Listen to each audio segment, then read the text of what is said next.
We're talking this evening to Dr. Tanya Zack in her wonderful house in Johannesburg. Tanya, you're well known as a policy influencer, as an activist at times, as a writer using many different modes of expression and more. How would you describe yourself?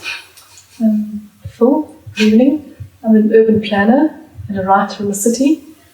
Most of my work has been centred in Johannesburg and in both policy and research work, and more recently non-fiction creative writing about the city. Thanks, Tanya. So, firstly, let me congratulate you, because yesterday evening was your book launch. You might want to show us your book. And it's a really, Wake Up, This is Joburg, is a really exciting contribution, I think, to literature on Joburg. It takes us beyond the scholarly literature to really explore the textures of life in the city. And of course, it's also a wonderful piece of vernacular photography as a collaboration with Mark Lewis. Perhaps let's start by asking you to talk about that book, where it came from, and just to tell us about some of the narratives in the chapters of that book.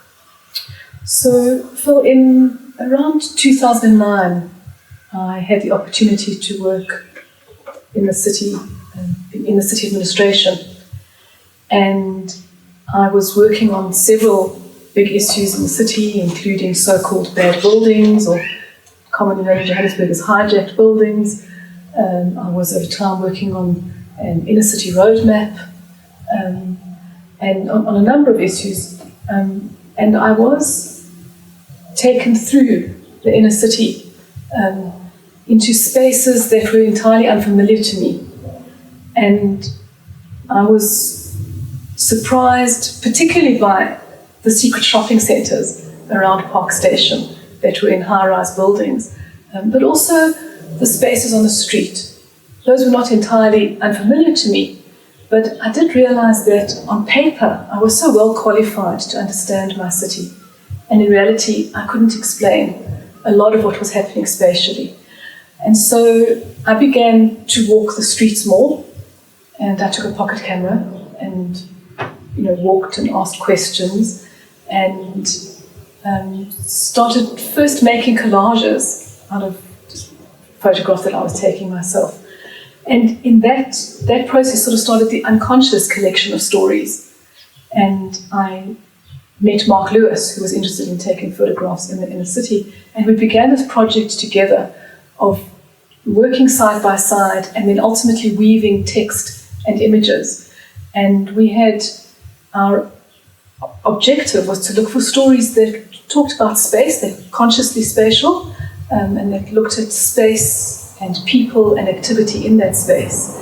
And then inevitably what wove into that was mobility. And so we found spaces. Some of the stories came to us, and some of them we went searching for by driving the city and walking the city. And what we came up with was 10 stories.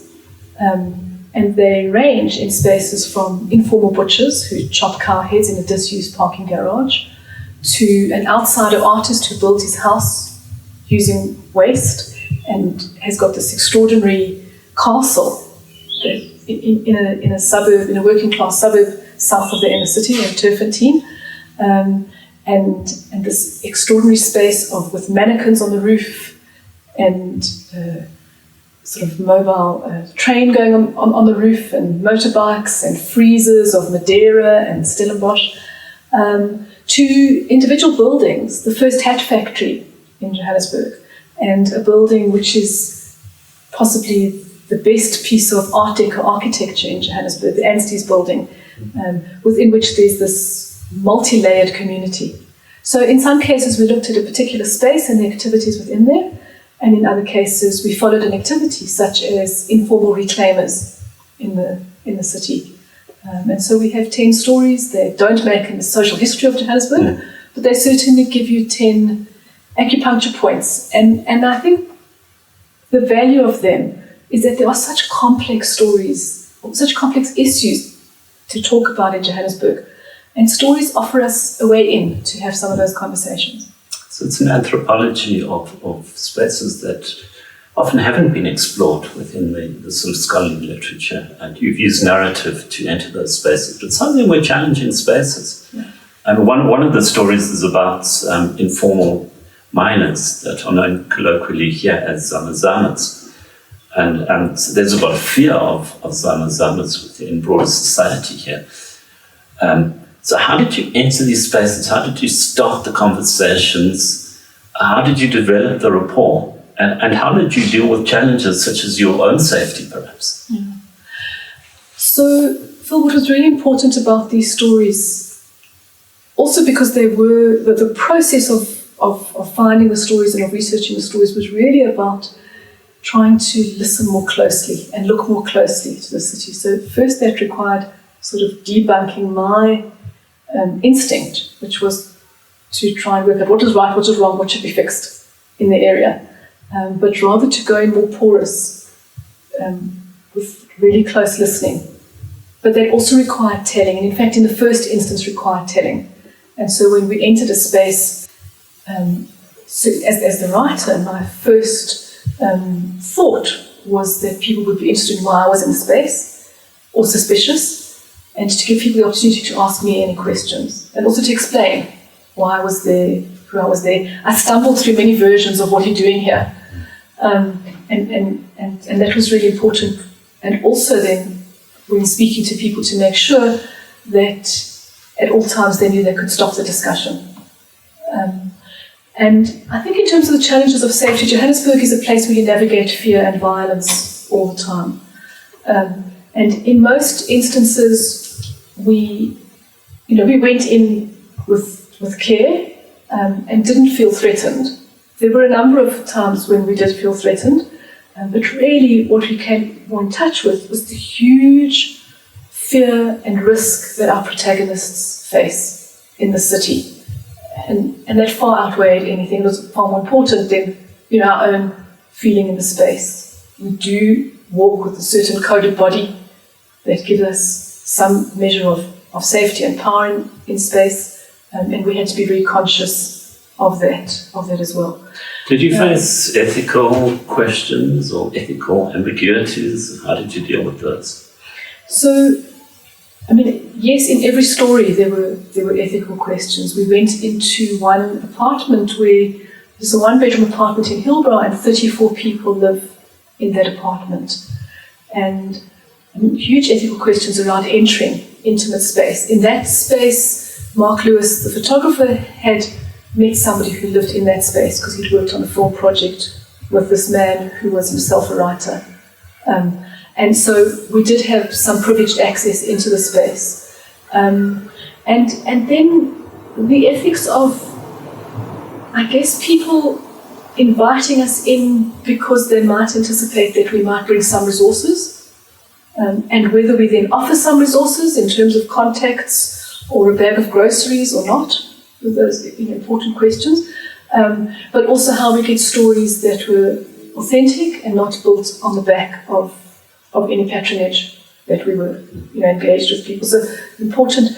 And then for me, in that particular story, where everything happened on beds, and we held our interviews on the beds, and I would sit on the edge of the bed with people who had agreed to be interviewed.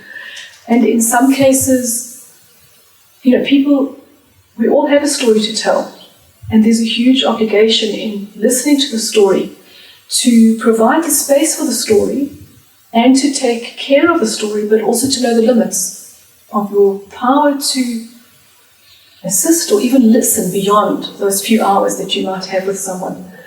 And the ethical choices for me in those were often to choose what to write about and what not to write about. When people told me incredibly intimate things and stories of deep, horrific experiences and experiences of violence, and to be sure to not be gratuitous in the writing. So that was, one of the ethical issues we faced. We faced issues of who you took photographs and who you didn't take photographs of. Again, in that space, there's a woman who's extremely disfigured, and we had long discussions about taking a photograph of her or not. she wanted to be photographed in the space. And when we set up to do the portraits the following week, and when we arrived, Normandla, had braided her hair, and she's very posed in the photograph. So that was, there were the visual ethical questions as well. So Tanya, the book, of course, follows a long engagement you've had with Johannesburg, and particularly the inner city. You've engaged the inner city, you've lived the inner city, you've engaged in policy terms, but also in terms of everyday life. Can you talk about that? What drew you to the inner city? What are the different forms of engagement you've had with the inner city? And then perhaps through your long experience in the inner city, how have you seen the inner city of Johannesburg changing? So I was born in the near inner city, grew up in Bertram's, which is on the eastern side of the inner city, and in a working class neighbourhood of Judith's Paarl, where I lived at the top floor of a 2-story building, and around us were semis and Rondavo housing and row housing and blocks of flats, and just in those 2 city blocks in which my life was as a sort of 6 to 8 year old, the road in front of us, Derby Road, had the greengrocer and the pharmacy and the hairdresser and the supermarket and the bus stop. It's a red bus stop with the Europeans only sign on it. And there's a real parochiality, I suppose, of the childhood or the urban space I inhabited as a child. I walked to the school, which was literally at the corner of our road. And I think it informs why I'm more comfortable with the worm's eye view than the bird's eye view of the city. But I also caught a bus into town from when I was 8 years old. My mother worked in town, in Bree Street, and I would walk across the town, which is what we call the inner city, to her office. And so it's a place whose streets and whose spaces were in some measure familiar to me, but are continually unfamiliar as well. Because if I could jump to when I go there now, in some spaces I'm a foreigner in a space, and I enter a space which is entirely unfamiliar, which I cannot read at all. That might be entirely Ethiopian space. So certainly the measure of the footprint of the African diaspora in the city has changed enormously over time. It's changed from, when I was a child growing up, and it was white space, and it was a commercial centre, and space that black people worked and left, to a space which is predominantly black residential space. It's become increasingly residential, although it still retains that residential and commercial mix, and its multiple uses, also as a transport hub in the city. And it's also informalized. So, a lot of the work, a lot of the space and the activity, the land use, and the processes are hybrid, from being a highly formalistic city that I first engaged with. Then my engagement in it, in a workspace, has been in policy terms. I always wanted to work in the inner city. I was always envious of those planners and those people in the city who worked in the inner city. So it was wonderful for me in around 2009 when I was able to work in the inner city. And I've worked on policies related to street trade and research related to street trade, and also on so-called bad buildings, and on the big question of how to house the poor in the inner city with dignity, and then an overall policy called the Inner City Roadmap. So those were sort of the big places in which I was able to interact with policy. But I do work independently, and I have a foot in academia, in being a visiting lecturer at Wits University. And so I've also been always reflecting on the space and had the opportunity to write about it as well. And then my work is also as an independent consultant, which gave me some leverage in moments where I had to enter into an advocacy role in the space. Let's talk about that. Because in 2013, you were really outspoken in relation to a particular action that the city government was undertaking within the inner city. And this was at a time that you were engaging with city government around various policies. Operation Clean Sweep, can you talk about that moment and your role and what happened? So the city, our city welcomes and excludes at the same time, and the poor are often at the brunt of city action, and cities need to create law and order, and that in Johannesburg that has so often meant criminalising the poor, particularly informal traders, and then closely coupled with that, migrants. I was working on the inner city transformation roadmap, or had just completed it, and was working on researching cross-border shopping in the inner city in what is called the so-called Ethiopian Quarter, close to Park Station, and drove in there one day, and there was a vast amount of police action. There were 5 police forces of different grades, and local and provincial police, and they were removing street trader stalls, throwing them onto flatbed trucks, and I was completely horrified and immediately contacted through my cell phone the various people I knew in the city, who I imagined would be as outraged as I was, and some of them were shocked by it. And it turned out that this was an instruction from the very top of the city, from the top political leadership of the city, that informal traders be removed. And the city over the next few weeks removed 6,000 traders off the street. And I, went into the city and was given an audience with the city manager to both ask what was going on and to express my concern that this went against not only all that we stood for in terms of social justice, but actually went against city policy. And that was really important, and an important moment for me to understand the power of policy. That we so often say in Johannesburg, oh, it's another policy, it'll sit on the shelves. And we're very frustrated by that. But in those moments, the policy and the law really stepped in and are very useful.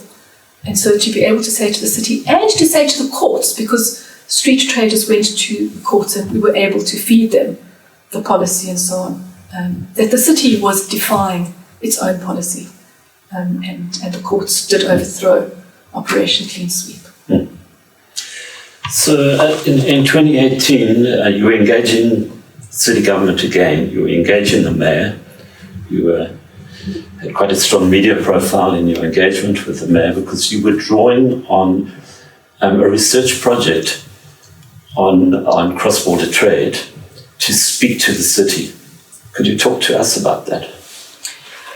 So Phil, over the last 2 decades, Johannesburg has become a port for fast fashion, Chinese fast fashion. And it comes into the city and enters wholesale markets that stretch along sort of the central to the west of the city. And it's work that you've written about. And there are over 20 Chinese malls that sell that sell fast fashion in these wholesale malls. And some of that is then retailed in the inner city in what were high-rise office towers and have become shopping centres containing hybrid shops and really micro traders with tiny shops going up several floors of these buildings, and then there's storage above there. And the other space for trade is on the street as well. So it's a mixture of what we might think of as informal and more formalized. It's very hard, those sort of boundaries are really blurred in that space, because whether you have a relationship with the city or not, whether you're paying rent for your stall or not, there's a mix of conditions in that space. But a large part of the trade that happens there is to people who come across our borders to shop. And they may come for a short period of time, 2 or 3 days, from Zambia, Mozambique, Zimbabwe, Swaziland, Botswana, Angola, and they shop in the space and then leave.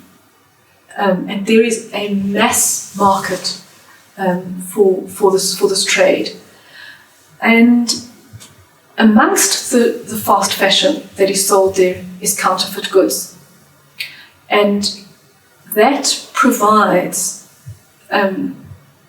a legitimate role or legitimate entry point for the police services and the city to go in and close down business. But under the guise of that, there's a great deal of irregular policing that happens and a lot of graft. But when there are stress moments in the city, as there was again in 2019, often the sort of political outbursts are about foreigners and street traders and counterfeit goods and filth and grime and crime, and it all becomes sort of enmeshed together. And in this instance, the mayor spoke out against counterfeit goods, and there was also xenophobic violence, in the space, but the police's response and the mayor's response was all about criminalizing the space. And we had just done a study in 2017, a cross-border shopping study, where our calculations, based on the number of shoppers coming in, the number of buses, and the amount of money that people are spending there, we estimated that those people who are coming across the border to shop in the city are, on an annual basis, spending 10 billion rand in the inner city. And that is twice the annual turnover of the Sandton City Shopping Centre. So this is not a small economy, this is a massive economy.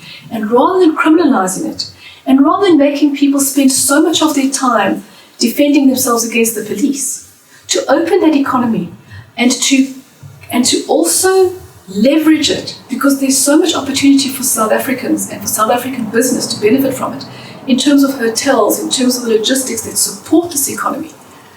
But instead, people are rushing out of the city because of the violence and the crime and also the threat that they get from those mandated to protect them. The city's criminalising and shutting down what is, a golden egg in the city. And so we were able to use that research to talk against this, to talk, with real numbers, because we had interviewed 300 shopkeepers and 400 shoppers in the space. And we had counted over 2,000 shops in a very small part of the inner city. And we had a detailed study of exactly what every shop sold. So, we had solid research on which to counter what was, a cheap political point, but was really threatening livelihoods, and threatening livelihoods in the sub-region, because this is sub-Saharan Africa's shopping hub. So I recall that figure of 10 billion had a big impact. How did the mayor respond? What do you think the policy impact of your work was? I mean, the mayor's first response, was he was taken aback, and he was quite positive about it and said he didn't want to shut down business, that it was important that business be allowed to flourish in the space. And they even established a study on cross-border shopping. That study never saw the light of day. We've still never seen the cross-border shopping precinct plan that's required. And whether that's because there are interests in the city to keep it informal, or whether it is, as we've seen, multiple political changes, or that it's a space that is overlooked. It's not a voter base in the city, and it's a scary space for the city to engage in. Also because, quite frankly, what is happening there in many cases is not legal. There's a lot of stress on those buildings. You would have to put a lot of effort in as the city in order to extract the revenue that is rightfully yours around, taxes, etc., and to require people to upgrade their buildings. But the city would have to play its part in terms of providing dignity and health and safety in that space.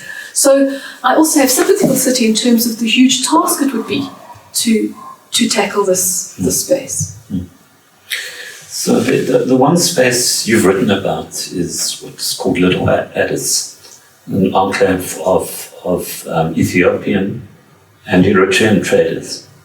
And it's one of a number of sort of migrant spaces in the city, but can you talk to us a little bit about the processes that shaped Little Addis and which sustain it as an enclave in the city?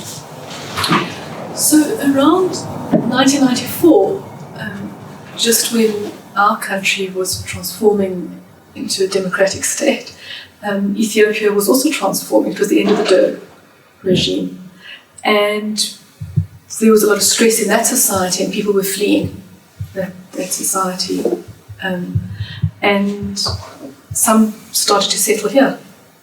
And since then, there have been a number of waves of political incidents there that have sort of created or generated fueled these waves of migration to South Africa. But it came with other coincidences of liberalising in our economies and also the opening of our economy to Chinese trade. And so there was this coincidence of Chinese traders and of Ethiopian migrants who came to Johannesburg and who found a symbiotic relationship in the trade. Many of the Chinese traders who came had limited language skills. Ethiopians had more English skills. And they found, and Chinese traders found it difficult to find a retail outlet for their goods. But Ethiopian, at that stage, really petty traders, trading on the streets and trading in townships at taxi ranks, were selling small items. And in around maybe the late 1990s, one trader who was trading on the street, selling belts and watches from a sheet of plastic on the street, saw that one of the shops had space in it, one of the small office spaces inside one of the buildings, and he sub-rented a portion of a shop in that space. And he was the first Ethiopian trader in the Medical One building, as it's called. And incrementally and over time, this place is transformed so that there's a good 10 or 12 city blocks where there are tiny shops and subdivisions of space, which have become these trading spaces, mostly but not exclusively traded by Ethiopian, Eritrean traders, with a symbiotic relationship to street traders who are South African and Nigerian and Congolese and Ethiopian, and they really are the front shops of this mass of fast fashion and homeware into sub-Saharan Africa. And also it wasn't initially an ethnic enclave, but it's become more ethnic in terms of shops and buildings that cater almost exclusively to the needs of the traders in that space. As more and more traders have come there, there have been the thresholds for Ethiopian restaurants and Ethiopian music bars, and the selling of particular cultural goods in the space, and Ethiopian fashion wear. So you've looked at these spaces, these processes empirically, but you've also begun to theorize these spaces and processes. And in particular, there's a paper you wrote with Lauren Landau, who was head of forced migration studies at Wits and went on to take up a prestigious chair at Cambridge. At Oxford. Oxford, sorry. And that paper, I think, has made quite an impact. And you speak about anthropo-enclaves. in inner city Joburg, and particularly a precinct known as Park Station. Can you explain that concept and why Park Station would be such an enclave? And could you talk about where did you get this concept from? Ideas travel, concepts travel. Where did you pick up this concept, and perhaps how have you adapted this concept from its original use? So if Johannesburg is an arrival city for migrants, then Park Station is its entry point. Most of our migrants come terrestrially, and they come on buses, and they come on minibus taxis, and they make some of the journey, portion of the journey by train. And Park Station is a hub for that. It's a multimodal hub, and around it are these infrastructures, including the so-called Ethiopian Quarter, of shopping spaces, but also of hotels and of informal bus stations, either off-street or on-street ranking, where the buses just dock on the side of the road. And so what it seemed to me is that Park Station, as this mobility hub, its platform doesn't end where the paving ends, that's that sort of colour of Park Station's colour, but actually the platform takes up a number of city blocks. And the activities there are all about, well, they're both bringing people, but also bringing goods. And because my concern or my interest was the bringing of goods into the space, I looked at it with Lauren as a space that is a foreland for Chinese goods coming into the city. But then Johannesburg itself creates this, or opens up this hinterland into sub-Saharan Africa. And so it is the hub of this distribution network of goods coming in and goods going out to, many parts of sub-Saharan Africa and to the rest of South Africa. And in that sense, it's an entrepot in the same way as Hansen and others talk about that function of Hong Kong and Singapore. And what's important about those, so I think 70% of the goods that leave China go through Hong Kong, not to have any value added to them, but for repackaging and for information exchange in order to facilitate the onward movement. And that's what's happening in Johannesburg, except it's happening entirely differently from the way it's happening in Hong Kong, because it's happening through informal networks and on the backs of people. And so we're getting those goods are being repackaged as they would be in Hong Kong and then shipped on. And they may go in big trucks to Harare or to Lilongwe or to Lusaka. Or they may go on the top of a bus or in somebody's suitcase. And the people who are fueling this are a mass number of petty traders. And in that way, the footprint is different, or the role is different. The footprint is different because it's not a regular ethnic enclave. There is writing in Johannesburg about ethnic enclaves, and we think about ethnic enclaves as settled spaces, spaces that may have been Italian space or Portuguese space or isiZulu space or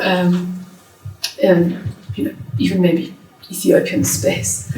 But this is not the same. These spaces are the infrastructure around Park stations. Around Park Station are bus infrastructures and hotel infrastructures. We're there to facilitate the movement of cross-border shoppers. It's to facilitate movement, not settling in the city. So it's a different kind of migrant claim to space from the one that I think we're more familiar with in the literature. So Tanya, you're beginning to answer my next question. So the idea of an entrepot, it has utility. It's an interesting concept. It brings a metaphor.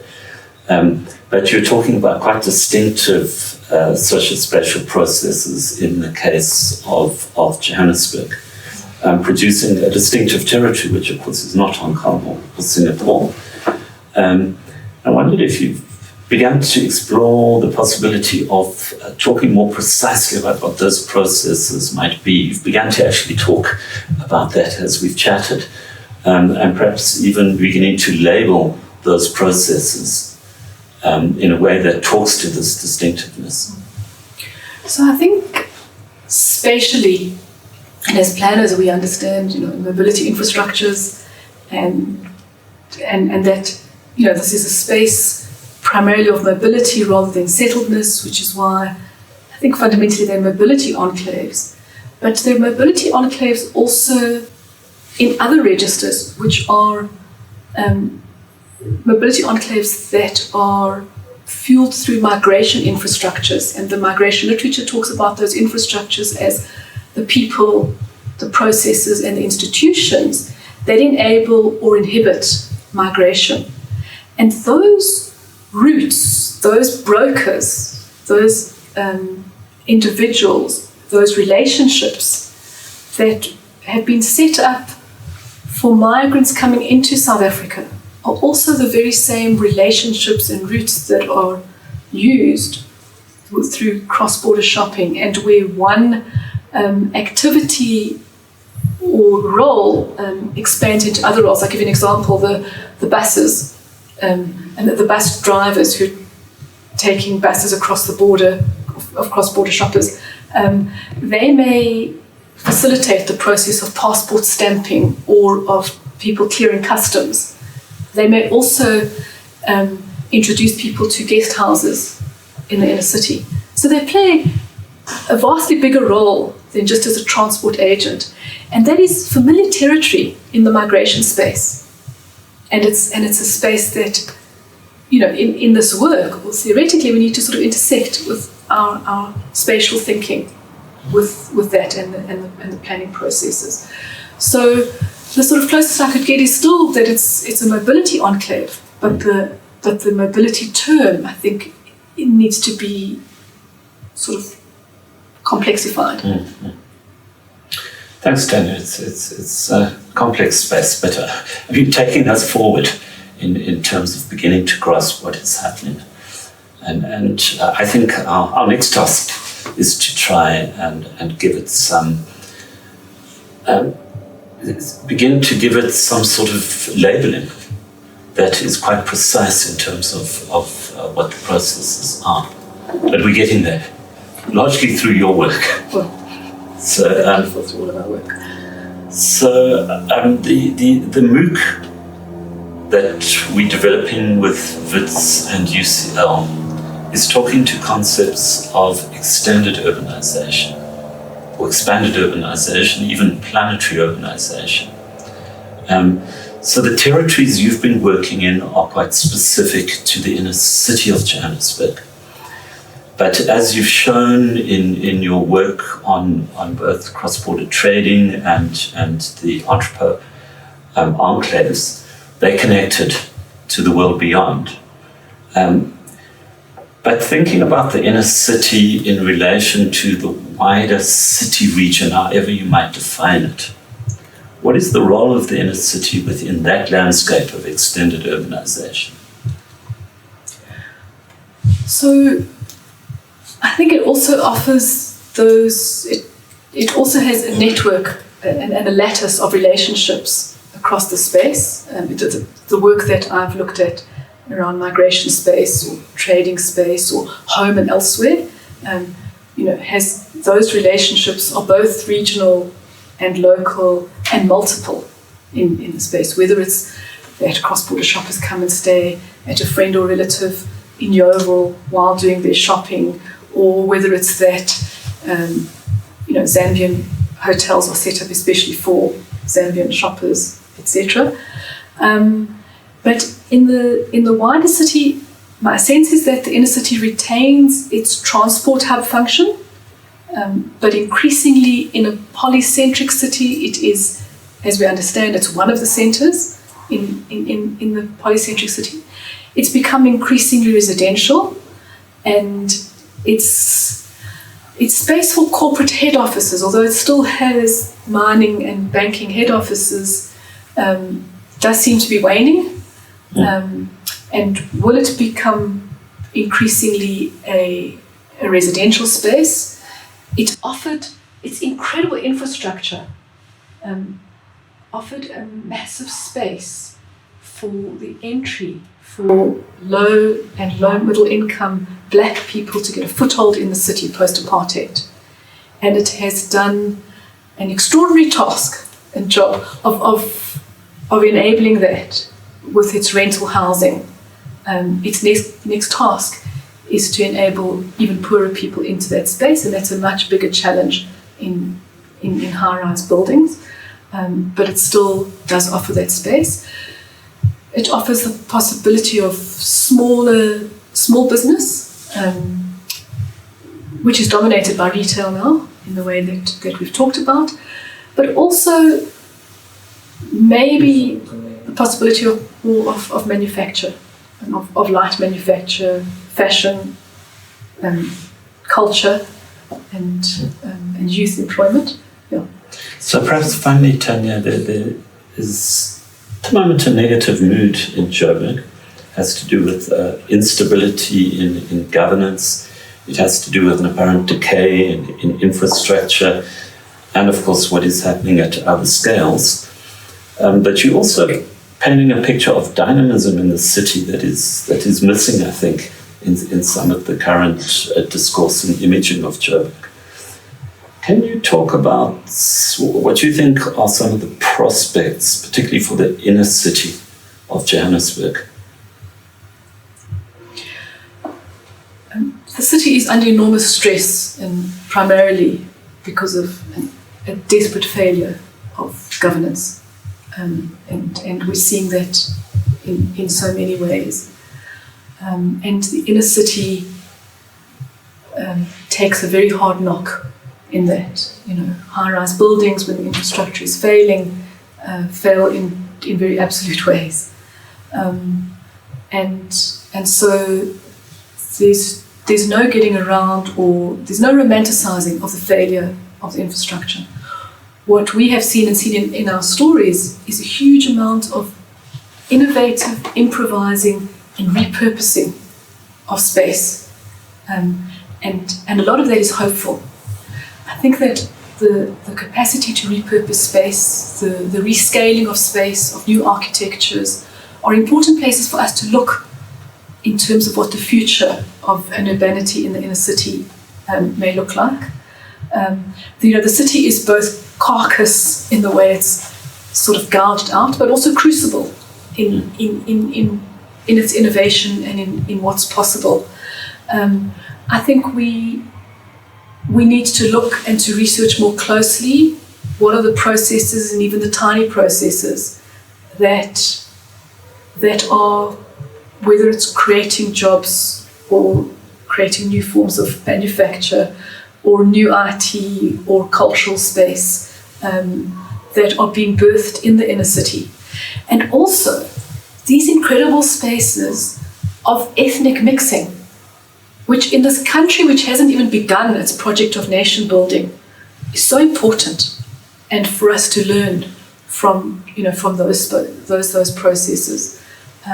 But absolutely the city government's job to provide a platform, an infrastructural base for that to happen, and a platform of dignity in a city where, there are hardly any public toilets to start with. A platform of dignity is essential. So Tanya, let's end on that note of hope, but also that prompt to city government. And let's hope that perhaps some city government officials and politicians will look at this video. But thank you so much for your time. Thank you. Really enlightening. Thank you. Thank you, Phil.